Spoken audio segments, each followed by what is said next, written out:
talk about our fourth point relating to adverb.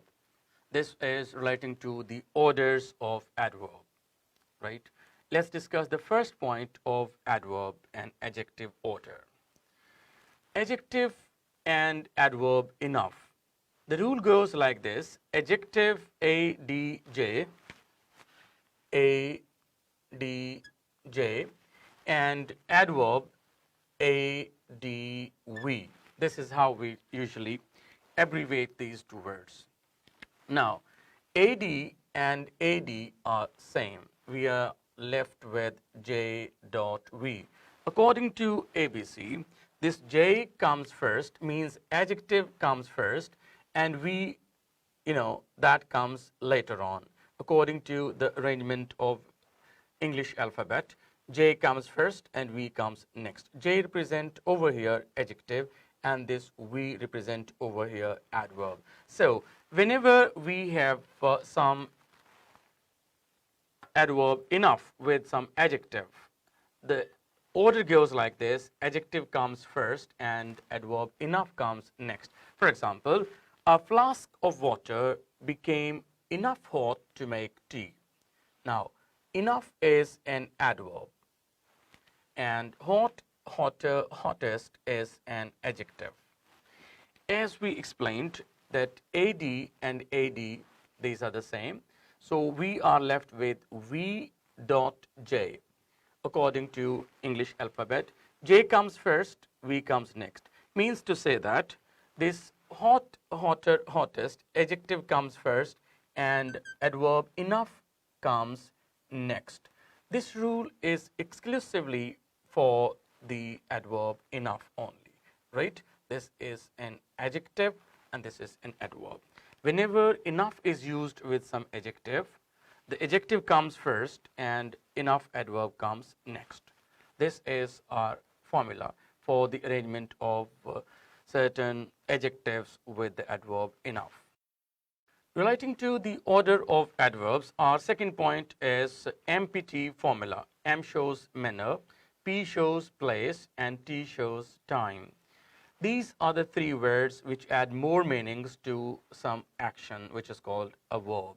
So we can give more meanings, we can give more information about an action. For example, how did it happen, manner, where did it happen, place, and when did it happen, time.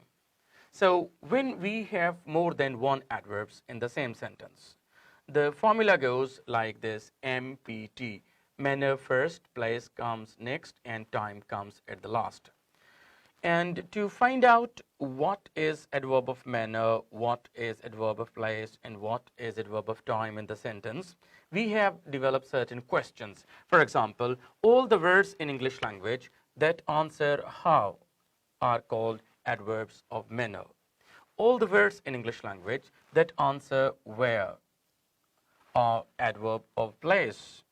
And all the words in English language that answer when are called adverb of time. So if these three types of adverbs are used in the same sentence, we follow certain order which says manner, place, and time. Let's have a look at this example.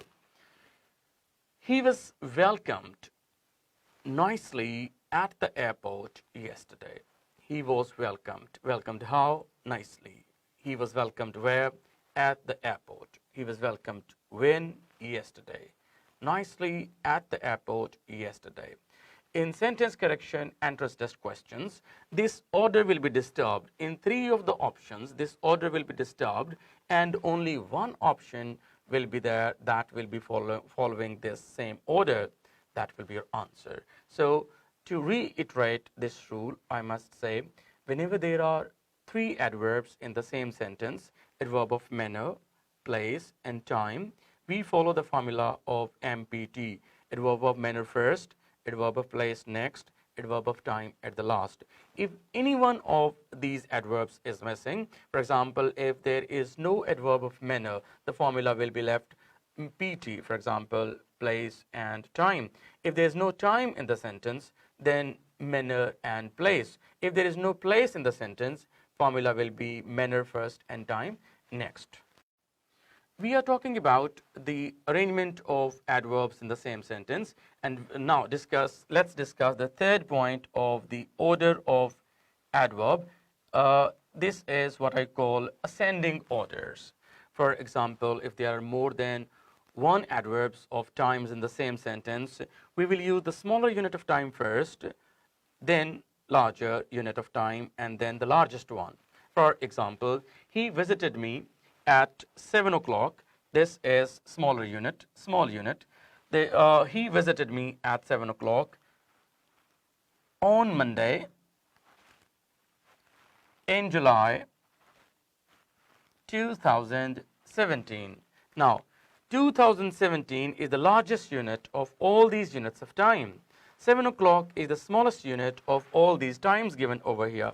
So this is how first comes time, then comes morning, then comes day, then comes month, then comes year. This is usual order that we follow in ascending order when there are more than one adverbs in the same sentence.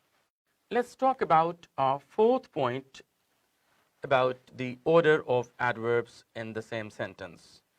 We talked about enough. Whenever it is used with an adjective, adjective comes first, enough comes next. Then we talked about MPT, manner, place, time, three adverbs in the same sentence.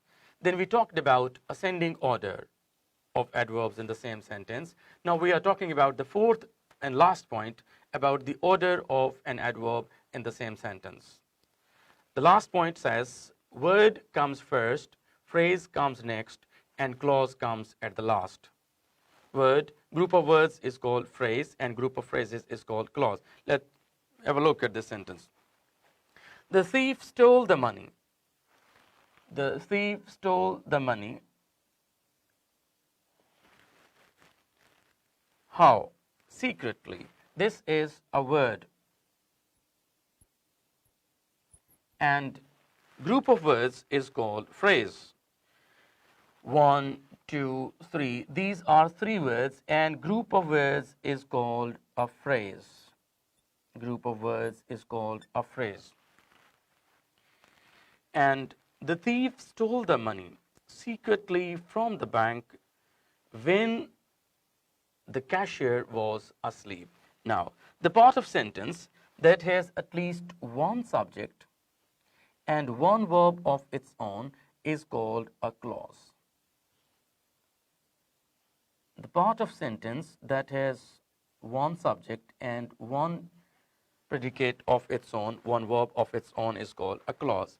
So you see, if we have a word, phrase, and a clause in the same sentence, the order goes this: word comes first, phrase comes next, and clause comes at the end of the sentence. For example, the thief stole the money secretly from the bank when the cashier was asleep.